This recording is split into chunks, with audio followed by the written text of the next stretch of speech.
Sa iba pang balita, plano ng Land Transportation Franchising and Regulatory Board o LTFRB na humingi ng tulong sa AFP upang mapaigting ang kampanya laban sa mga kolorum na sasakyan.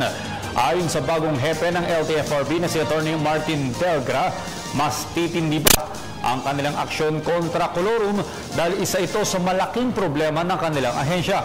Ngunit pagtitiyak naman ni Delgra, hindi mauubusan ng sasakyan ng mga commuter at kabilang sa kanilang tinitingnan na paraan ay ang pagtatanggal ng number coding sa mga public utility vehicles.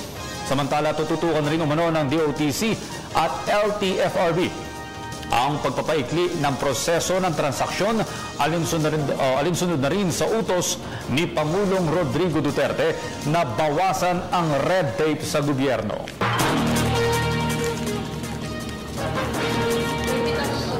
Definitely, ang mangyayari niyan, pagtatanggulin mo yung mga kolorum, kasi illegal naman din talaga, kailangan may tutubos. Ang nakikita namin na isang solusyon doon, ililift yung number coding ng public utility vehicles.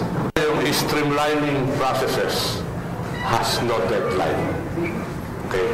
Streamlining processes is a continuing thing.